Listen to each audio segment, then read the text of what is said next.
अस्सलाम वालेकुम।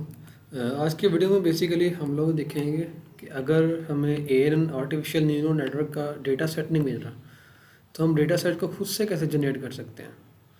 तो मैं जब बेसिकली अपनी रिसर्च कर रहा था तो उस रिसर्च में क्या हो रहा था कि मुझे काफ़ी डिफ़िकल्टी आ रही थी कि मुझे डेटा सेट नहीं मिल रहा था। तो फिर मैंने क्या किया कि काफ़ी पेपर्स को रिसर्च की, काफ़ी पेपर से स्टडी किया। तो तब मुझे पता चला कि एएनएन का हम डेटा जो है खुद से भी जनरेट कर सकते हैं।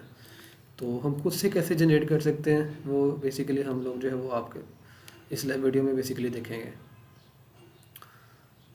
अच्छा, अब बेसिकली मैंने क्या किया है कि ये मेरी रिसर्च का बेसिकली एक पार्ट है। ठीक है, मैंने क्या किया है कि आरएमएस वैल्यू ली है तीनों फेजेस के वोल्टेज और करंट को as a input of ANN.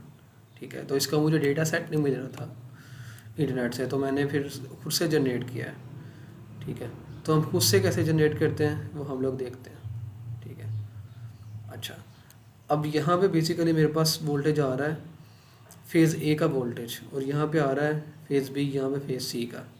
ठीक है, इसी तरह यहाँ पे मेरे पास फेज़ ए का करंट आ रहा है, यहाँ पे फेज़ बी का करंट आ रहा है, यहाँ फेज़ सी का करंट आ रहा है। ठीक है, तो मैं क्या कर रहा हूँ, उनकी आरएमएस वैल्यूज़ को एज आ इनपुट ले रहा हूँ न्यूरल नेटवर्क की। ठीक है, तो मैंने क्या किया है कि इस आरएमएस ब्लॉक के आगे क्या किया है, ये आप लोग देख सकते हैं, to workspace command basically use की है। टू वर्क स्पेस ब्लॉक क्या करेगा कि मैटलैब के वर्क स्पेस में बेसिकली क्या करेगा, एक वेक्टर बना देगा। ठीक है, जिसमें बेसिकली इन फेजेस की वैल्यूज़ होंगी। ठीक है, तो अगर मैं यहाँ पे टू वर्क स्पेस को सर्च करूँ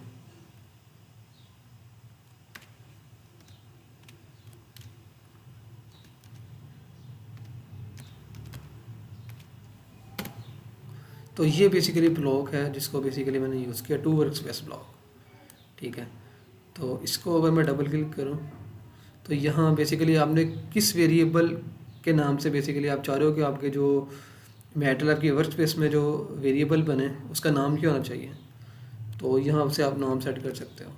तो अगर मैंने सपोज ये मेरा बेसिकली फेज़ ए का वोल्टेज था तो मैंने इसको वी ए का नाम दे दिया। ठीक है, तो अच्छा, अब ये क्या है कि limit data point two the last, मैं अब कितना पॉइंट्स लेना चाह रहा हूँ अपने जो वोल्टेज। अब आपको पता है कि वोल्टेज तो जो एसी होता है वो चेंज होता रहता है।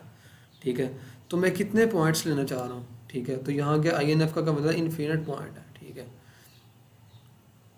इसी तरह जो है वो मैं जो है वो किस फॉर्मेट में बेसिकली डेटा को सेव करना चाह रहा हूँ, अपने डेटा को स्ट्रक्चर विद टाइम के साथ करना चाह रहा हूँ। ठीक है, सिंपल स्ट्रक्चर करना चाह रहा हूँ, एरे करना चाह रहा हूँ, एरे में बेसिकली डेटा स्टोर करना चाह रहा हूँ, ये टाइम सीरीज में करना चाह रहा हूँ, कोई भी फॉर्मेट में जो है हम लोग कर सकते हैं।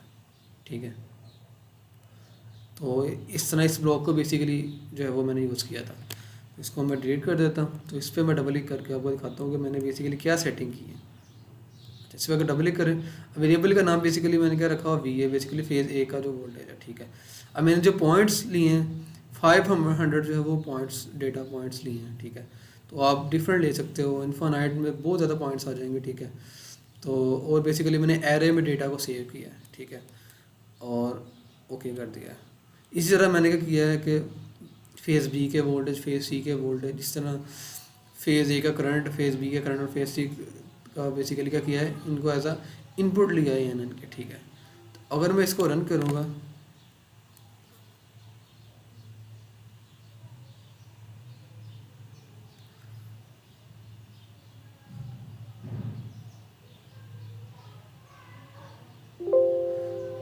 तो बेसिकली क्या है कि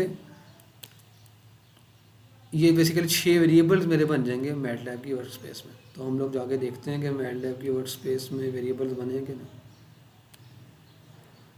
तो ये आप लोग देख सकते हैं। ठीक है, हम मैंने बेसिकली हमने क्या किया कि 500 जो है वो पॉइंट्स लिए थे, सैम्पल पॉइंट्स। ये आप देख सकते हैं कि एक वेक्टर बन गया 500 क्रॉस 1 का। ठीक है, तो अगर मैं इस पर डबल क्लिक करूँ तो ये बेसिकली क्या है, आई ए करंट है, फिर ए का करंट, इसके बेसिकली मेरे पास कितने सैम्पल पॉइंट आ गए हैं, 500 पॉइंट्स आ गए हैं। ठीक है, इस तरह आपका करंट है आई बी आई सी, इस तरह V A V B V C आपके पास है। ठीक है, तो मैंने क्या किया था, इन 6 को बेसिकली क्या किया था, एज अ इनपुट लिया था एन एन की। ठीक है। तो ये बेसिकली एक मैंने कमांड यूज़ की है। अब इसमें क्या होगा कि मेरे पास क्या होगा कि एक डेटा बन जाएगा, इनपुट का डेटा बन जाएगा, जिसको मैंने क्या करना है कि ए एन एन की इनपुट के तौर पे यूज़ करना है।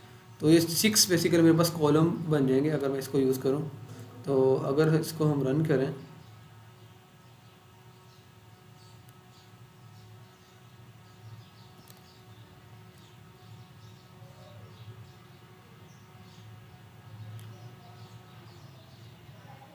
तो बेसिकली क्या x1 के नाम से एक वेरिएबल बन गया, ठीक है, वर्क स्पेस में। ठीक है। तो जिसकी बेसिकली क्या होगा कि 6 बेसिकली कॉलम्स होंगे।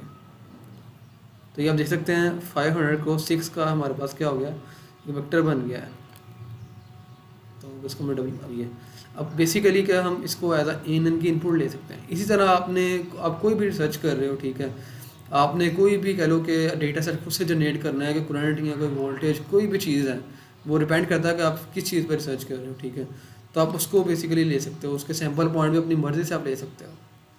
याद रखें जितने ज़्यादा सैम्पल पॉइंट्स होंगे, जितना डेटा होगा, ठीक है, मॉडल उतना ही ज़्यादा ट्रेंड होगा, ठीक है, और उतना ही वो एक्यूरेट होगा हमारा जो मॉडल है।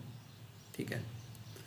तो इस तरह हम जो है वो डेटा सेट को खुद से जनरेट कर सकते हैं। इसी तरह हम लोग जो है वो आउटपुट के डेटा को भी जनरेट कर सकते हैं। ठीक है, कि अगर हम चाह रहे हैं कि हमारी स्पेसिफिक वोल्टेज पे जो है वो या करंट जो भी हम एन यूज़ करें, इस पर हमारी ये आउटपुट आनी चाहिए। ठीक है।